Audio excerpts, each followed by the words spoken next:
Brad Taste in Music got arrested over a confrontation he had with Tina. The reason he told me this is because he said to me while laughing that no one would believe me. The problem is that he didn't account for the fact that this is all public record and I was easily able to find evidence of this occurring. That's not all that I have, but before we proceed, I need to give you some context. So if you're wondering what Vine is, it allows survivors, victims of crime, and other concerned citizens to access timely and reliable information about offenders or criminal cases in U.S. jails and prisons. After Brad got arrested, Tina secretly recorded the confrontation that they had and leaked that recording to HiveMind. That is the reason she moved to Detroit. That is the reason she's working with HiveMind. And when I told Brad about the tweet that Tina made, he said it was lame and she has no respect for him. They unfollowed each other, but they want to keep all of this private and just pretend like they're still on good terms. No, they're not on good terms. I had a call with Brad, and he was saying some very negative stuff about Tina. When Brad made that video saying that he needed 10K, he made that video because Tina wanted money. What you need to understand is that Tina quit her job once Brad started to make money doing YouTube. And because of all the controversy, the money stopped coming in. Brad basically told me that Tina wanted money because he was gonna take time off of work. She basically ratted him out and betrayed him because her source of financial income was gone. And then Brad says, I'm not gonna post about her or any breakup. Let her waste HiveMind's money instead of mine. Also, when I had a call with him, he was saying the R slur straight up goes along with the point I was making that like the person he is offline is very different from how he portrays himself. Apparently Tina was controlling his life for 5 years and turning his friends against him. But honestly, that's not even the craziest part of this all. That came when Brad sent me an audio message of him basically telling me that he met up with his old friend who's a sex offender. What's up, Rose? I don't think you needed to do anything different. Rose, you are someone who is self-aware about their own actions and the consequences of which those actions brought. As far as I'm concerned, you're not crazy. You're not horrible. And if it means anything, one of the people I came home to and met, the dude is now a registered sex offender who faced life in prison. And my other friend got in a drunk driving accident and was under house arrest and just got his ankle monitor off. So if you think you have it rough, the people I know in real life are far more dangerous than you can ever be. Brad really told everybody that he was going offline. And the first thing he fucking does is goes and meets up with his old buddy who's a registered sex offender. You can't make this shit up. And to all of you who said, oh, Rose doesn't have anything, do you still think that now? Do you? Do you really? And the people are mad at fucking me. They're mad at me. What the fuck? The context of this is obviously that I felt bad considering how much of a big deal was made out of him being friends with me. And it's like, okay, that message did its job, right? Because obviously there's people out there who are a lot worse than me. But at the same time, I'm just left here thinking like, okay, why is the whole internet mad at me when there's other people to get mad at, you know? Like, I've made a lot of mistakes, but I'm not a sex offender. And if you're gonna get mad at Brad for being friends with anybody, you should probably be that guy, you know? All I'm saying, get off my shoulders, okay? I've had enough of this shit. And so I know you're probably thinking, Rose, why are you releasing this? So after I made my exposed video on Brad, me and Brad genuinely rekindled. Like, we actually became friends again. And I have proof of this too. On Brad's most recent video on his channel, where he's sharing a DJ mix that he made, you can hear my voice.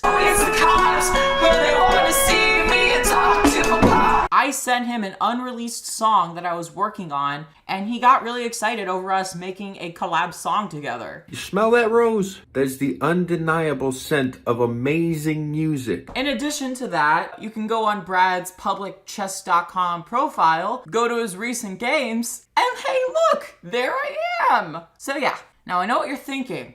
Rose, if you rekindled your friendship with Brad, why the fuck are you posting this video then? Good question. The answer is because I'm impulsive and I posted a little clip of the audio that he sent me. So, oops.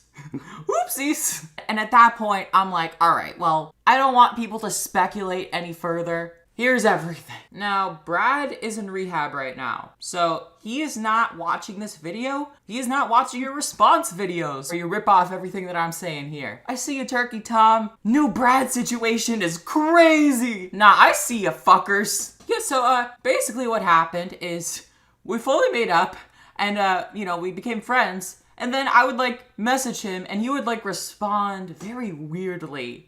This does not sound like something a real person says. And so I'm like, okay, what the fuck's going on? Because it was days before, we were having conversations, we were playing chess, things were going great. And then as soon as he checks into rehab, it's like those people got to him. They started whispering in his ear, Rose Mulet's bad news, you gotta drop her. And he's trying to, let me down slowly because I know too much. I'm wording everything through careful structures I'm learning about in rehab, so please listen carefully to exactly what I say. What the fuck is that shit?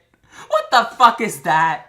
Thank you for clarifying, Rose. I cannot help you with that, unfortunately. And it's listen, I'm sympathetic that Brad is dealing with his own shit, right? And the thing is, Brad can say what he wants. He knows that I'm fucking right about everything I'm saying. So I basically respond to Brad, and I'm like, hey, you're being very unclear. Are we still friends, or are we not?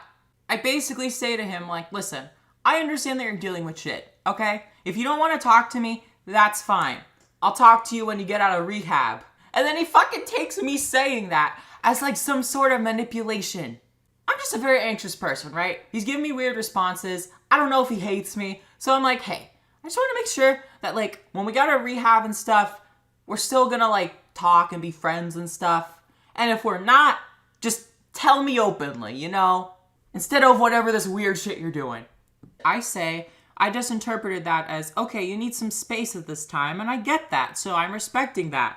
I just want to ensure that when you do feel better, we'll still be able to talk and you're not trying to burn a bridge. That's what I mean. Sorry I didn't communicate that well. And then he says, when you say, I want to ensure that when you feel better, we can still talk, my brain interprets this as emotional manipulation instead of reflection or the conversation. I feel scared for even thinking that, and the repeated interpretation that this has me fearful and sad. Unfortunately, I fear that you won't be able to be calm enough for us to play chess or spend any time together. I want to be your friend, and when I feel clinged onto in any way, I want to run. Hey Brad, you expect all your fans to forgive you for your 64,328 mistakes and counting? But God forbid I be a little insecure considering the fact that we've had a falling out 3-4 times and we managed to be friends again because I understand you in a way that nobody else fucking does and you know it too.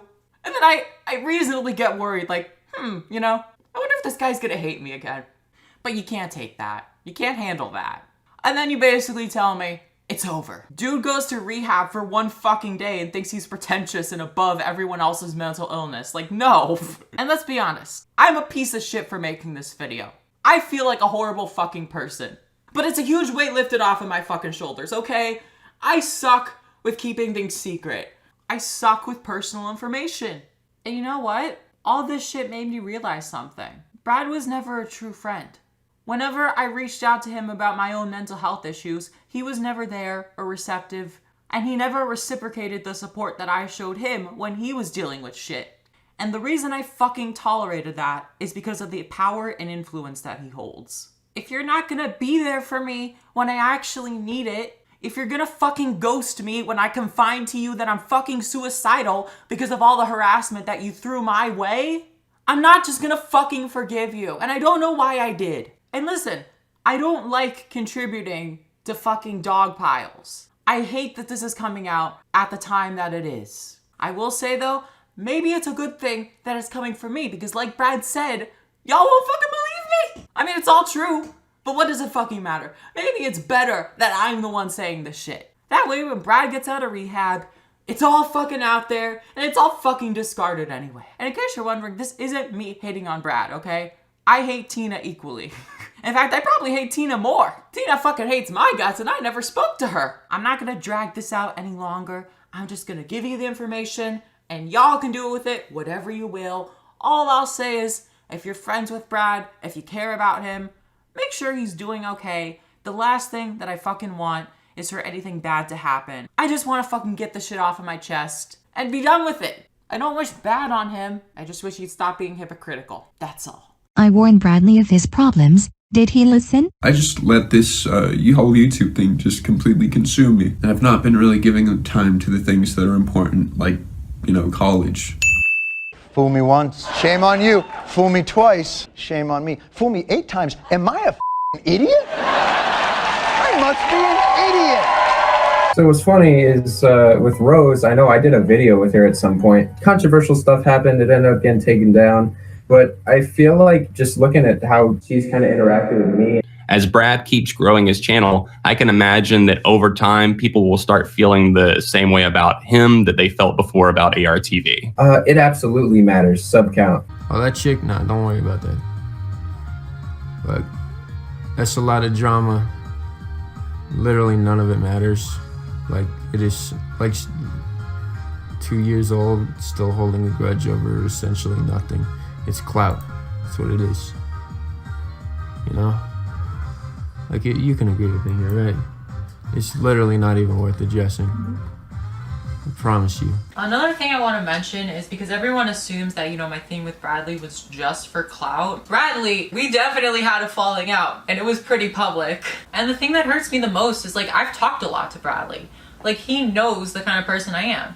And at the time I made those really stupid tweets, he said, like, I know this isn't you, but this is really bad, so I'm gonna have to delete the video. What about Bradley? I'm really glad that he's taking time off of YouTube to reflect on himself. I think it's great that he's working on some of his emotional problems. He generally seems like he's gotten a lot better. I just hope he's okay. You know, as someone who's known you before this whole YouTube thing, you know, before it was ever about, you know, the money or the clout or anything, I just miss when it was just talking as friends. You know, we would talk about music, we would play chess, and it was just fun. And I think a lot of the reason why I acted out the way I did was because I was scared I was losing a friend. Back when no one was there for me, you know, I was confining myself to Bradley in a way that I didn't really to most people in this community. The drama, controversy happened in like late 2017. I tried contacting Bradley after that, and he kind of just like made it clear, he's like, you know, you're controversial, I don't want to talk to you, I don't want to associate with you. If you haven't already, my channel should be down in the description, so check us both out.